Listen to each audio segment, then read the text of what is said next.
자, 이 시간에 최백은 교수님 모시는 건 처음입니다. 게스트가 하도 많아서 9시가 됐는데 최백은 교수님을 모셨습니다. 예, 안녕하세요. 아니, 뉴스가 이렇게 9시 넘어까지 해도 되는 거예요? 후보들이 또 많아요. 최고위원 출마해가지고. 네. 자, 오늘 근데 2주 만에 뵙죠? 그런가요? 예, 열흘 휴가했지만은 제가 네. 화요일 날 출연하다 보니까 네. 그렇죠. 지난주 수요일부터 뭐 이번 주 수요일부터 출연했죠. 매주 7년간 봤는데요, 뭐. 책 소개를 잘 못했잖아요.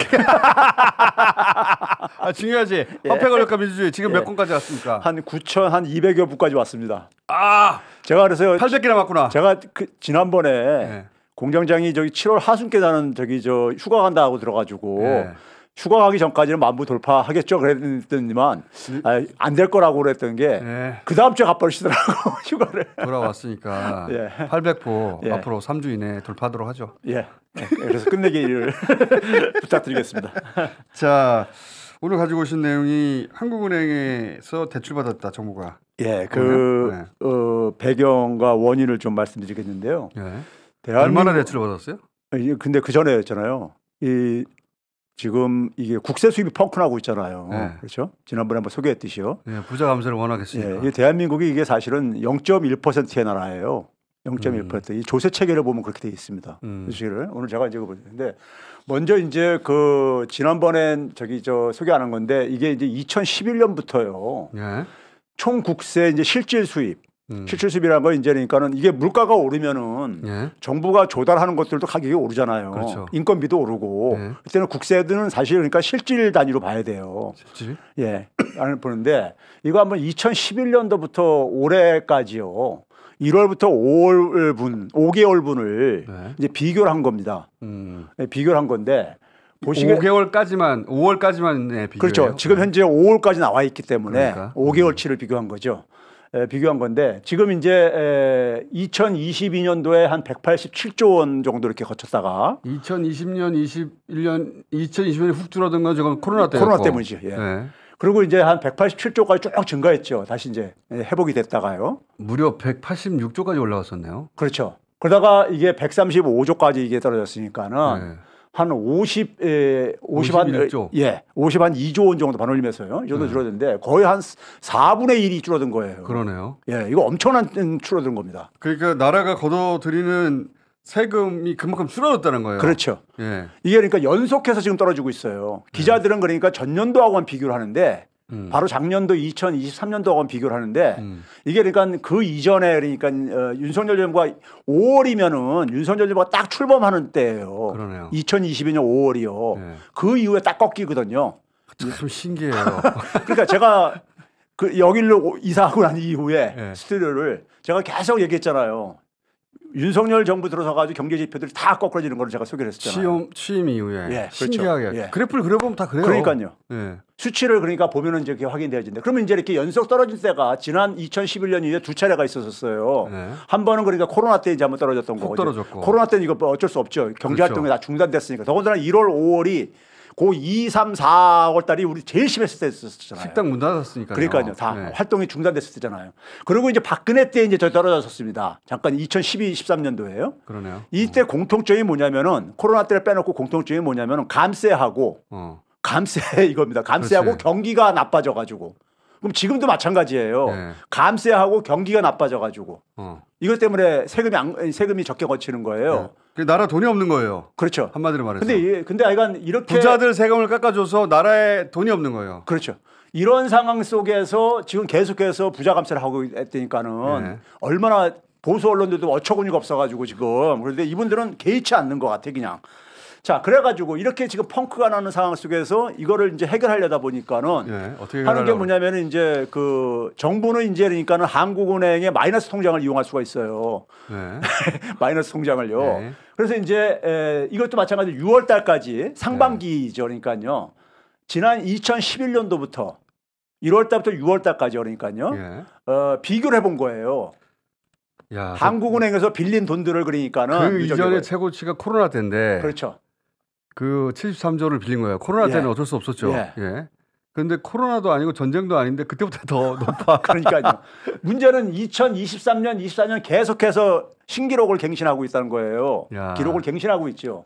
그렇죠? 예. 그러니까 저기 그 2018년도 같은 경우는 0이었단 말이에요. 그때는 예. 이제 경기 좋고 이제 뭐 그런 것도 있고 이제 문재인 정부에서 증세도 한 것도 효과도 있고 해가 쭉 줄어들다가 예. 코로나 때 팍 뛰었다가 이제 그러니까요. 그렇죠. 코로나 예. 때 저 어쩔 수 없었죠. 그래서 지금 저게 92조 원에 달할 정도로 지금 그러니까 상반기에 예. 이렇게 그러니까 일종의 뭐냐 돌려막기 하는 거죠 계속해서요. 카드 돌려받기 하고 똑같은 거죠. 근데 이건 가정 경제도 이렇게 운영했다가 박살납니다. 가정 경제는 이렇게 하면요. 예. 자, 그래가지고 그러니까 올해 상반기만 한국은행에서 91조를 대출 받았다는 얘기네. 그렇죠. 야, 대단한 정부예요. 신기록이에요, 신기록. 대단한 정부. 작년에도 신기록이었는데. 그러니까 2011년도부터 수치를 비교해 보시라고. 비교해 보시면은 비교할 수가 없어요. 예. 코로나 때보다 더 많이 대출 받는다는 게 말이 안 되잖아요. 그러니까 대한민국에 무슨 난리가 난 것처럼 뿐이 이해할 수가 없어. 이거 경제 수치만 보게 되면 해외 외국 사람들이 대한민국 경제 수치를 보면요, 대한민국에 무슨 난리가 난 것처럼 해석할 수밖에 없어. 그 이전 경제 수치와 비교해 볼 때. 그럼 하반기는 나아집니까? 아니. 하반기는 어때요?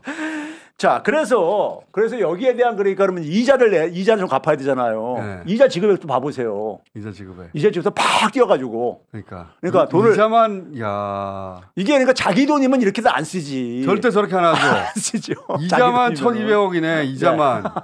참, 나 진짜 1,300억입니다. 1,291억 원이니까는. 예? 자, 그런데 이제 이렇게 되는 상황이 지금 그러니까 경제 성장률이 네. 이번에 저기 이제 6월 말에 이제 하반기 경제 정책 방향이 발표가 됐어요. 근데 올해 경제 성장률을 원래 2.2%로 지난해 12월 달에 예상을 했다가 그걸 2.6%로 올렸어요. 그 성장률 경제가 좋다는 얘기야. 그렇지. 근데 왜 세금을 안 고치냐 이거지. 그렇지. 지난번에 말씀하신 마이너스에서 플러스 된 거다 그게. 경제 성장이 좋아지게 되면은 경제 성장이라는 것이 기본적으로 가계와 기업들의 소득이 증가한다는 얘기거든요. 그렇죠. 소득이 증가하면 세금이 증가할 수밖에 없는 거거든. 자연뽕으로. 예. 그리고 더군다나 물가까지 뛰었기 때문에 세금은 그에 비례해서 증가할 수밖에 없어요. 해야 하는데 왜 이렇게 줄어들고 그렇죠. 있느냐. 예. 그게 이제 그 수치가 허상이라고. 그렇죠. 허상이라는 얘기죠. 마이너스에서 플러스 나오는. 자, 그다음에 이제 오늘은 이제 세금에 좀 초점을 맞춰가지고요. 세금 지난주에 변상욱 대기자가 할 때 제가 상속세는 얘기를 하고 그랬기 때문에 소득세랑 오늘 법인세를요. 법인세 지금 이제 그러니까 저것도 지금 손보고 싶어서 지금 그러고 있잖아요. 법인세를 보게 되면요. 그 2022년도 이게 통계청 자료입니다. 통계청 자료인데 0.1%가 한 982개 법인이에요. 우리나라는 법인들 중에 한 70%는요. 1년에 1억 원도 못 벌어요. 상위가 거의 다 버는데 0.1% 이 법인 우리가 소득을 만들게 되면 공제를 받잖아요. 세금 내기잖아요.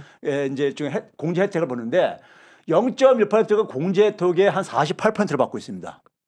아, 그러니까 우리나라에 한 100만 개의 법인이 있는데 퉁쳐가지고 그 중에 퉁쳐가지고 한 1,000개 정도가 공제액의 절반을 다 가져간다. 그렇죠. 이 공제라는 것이 기본적으로 실질 감세잖아요. 감세죠. 감세해 주는 거잖아.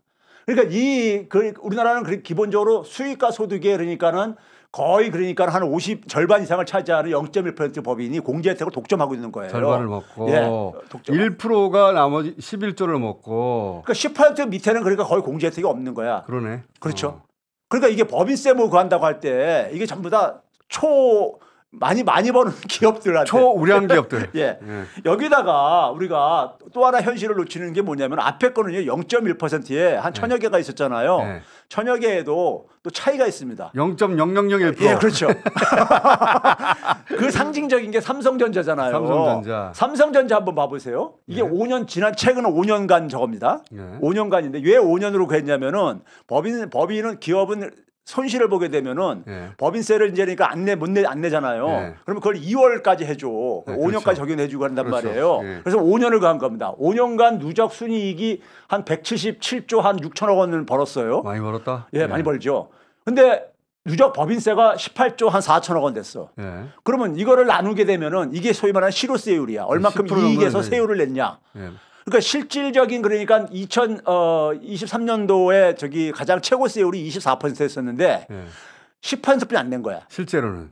그러니까 법인세 20%다, 23%다, 22%다 막 하는데 예를 들어서 실제로 내는 건 10%밖에 안 된다. 이미. 근데 이걸 또 깎아주려고 하고 앉았으니까. 우리나라에서 법인세가 그 OECD 기준으로 너무 높다고 말하는데 실제 내는 세율은 그렇죠. OECD보다 더 낮다. 예. 그 이 말씀이네. 공제를 그러니까 공제로 굉장히 많이 밀어주고 있어요. 우리나라는. 세율은 저렇게 정해놨고 깎아주니까. 그래서 공제 혜택을 봐보세요. 공제 혜택이 한 14%를 이익의 14%를 밀어주는 거야. 그러니까 이 두 개 합하게 되면 거의 한 25%가 나오는 거거든요. 이게 그러니까요. 그러니까 무슨 그렇죠? 얘기인지 알겠어요. 그래서 이게 그러니까는 그 상위 0.1%라 하더라도 초특급 기업들이 다 이거 혜택 보고 있다. 그 0.1이 절반의 혜택을 보고 전체 예. 절반에 예. 그 중에 0.001은 그 세율에 반대 안 내네. 그렇죠. 예. 그게 이제 여기 표로 정리한 건데 법인세만 한번 봐보세요. 시간이 없으니까. 예. 법인세가 그러니까 0.1%의 공제 혜택이 아까 7조 8천억 원이라 했었어요. 예. 이들이 한 47.6%의 혜택을 본 거야 전체. 전체 근데 삼성전자 혼자서 4조 9천억을 봤어. 혼자 30%네. 그러니까 7조 8천억 원에 그러니까는 7조 8천억 원의 절반이 넘잖아. 혼자 30%야. 그러니까 이게 초특급 기업인이 다 보는 거야. 부자이면 부자일수록 세금을 더 많이 깎아주고 그렇죠. 예. 우리나라는 부자일수록 세금을 더 내는 게 아니라 예. 더 많이 깎아주고 더 많이 깎아주는 거예요. 그리고 앞으로 더 깎아주려고 하고 더 있고. 깎아주려고 하는 거고. 지금도 그렇죠. 부족하다고. 예. 그렇게 더 깎아주다 보니까 세수가 부족하니까. 그렇죠. 세수가 부족하니까 지금 한국은행에서 역대 최고로 91조를 빌리고 있다. 그러니까 돈을 이렇게 많이 버는 기업들을 세금을 계속 깎아주니 세수가 펑크 날 수밖에 없지. 그러니까 한국은행에서 돈을 빌려가지고 그걸로 메꾸고 예. 있다는 거 아니에요? 예, 그겁니다. 야, 근데 또 깎아주려는 거잖아요. 그렇죠. 그러니 재벌들이 볼 때는 얼마나 이쁘겠어. 그래서 이 사람들이 은퇴하고 나면 어디 가느냐? 거기 이사회 무슨 의장으로도 가기도 하고 이러는 거죠. 알겠습니다. 예. 그런 자, 이야기입니다. 이거 끝나시게? 끝내려고 아니 조금 했는데 두 개만 더 봐요. 하나만 더 해요 그러면. 아니 두 개. 하나. 일단 하나 해요. 이게 종부세. 종부세를 보게 되면은 지금 저기 그 2022년하고 2023년하고 얼마나 많이 줄어들었는가가 인원수에서 줄어든 숫자가 한 78만 명 이상 줄어들었던 거잖아요. 진짜 많이 줄었다. 세금도 한 2조 한 5천억 원 줄어들고. 네. 근데 이거를 없애버리겠다는 거야. 아예. 이거조차도. 줄이다 이제 없애버리겠다. 예. 그러면 이거를 없앴을 때 누가 혜택을 보느냐? 저기 보게 되면 0.1%가 43%를 그러니까 종부세 내는 사람 중에서 0.1%가 43%를 차지하고 있어요. 그렇죠. 우리나라는 그래서 그랬어요. 0.1%의 나라다. 예? 그러니까 저거 깎아준다는 얘기는 저기 해당되는 사람들이 이 정책 위반자들이 속에 있다는 거예요. 실제로 그래요. 예. 그 저기 고위공직자들 재산 신고 보게 되면은 이거 떠드는 분들이 되게 저기에 해당되더라고. 그러니까 자기 세금을 공직자가 돼서 자기가 깎는 거예요. 이거 이해상충이거든요. 이해상충이죠. 이해상충인데 이거를 그냥 이 사람들은 뭐 어쩔래 하면서 그냥 밀어붙이는 거야. 그러면은 이 경제지들이 막 비판해야 되거든요. 그렇죠. 이거 이해상충이라고 만약에 문재인 정부에서 했으면 얼마나 이게 공격했습니까? 박살났죠, 박살. 예. 자기 세금 자기가 깎는다고. 예. 그러니까 이게 이해상충 문제인데 이런 걸 한 가지 더 봐야 되는데 왜 홍사훈 경제부가 나와? 교수님, 예? 다음 주 하시죠. 네. 다음 주에 제가 책 10,000권 돌파시키겠습니다.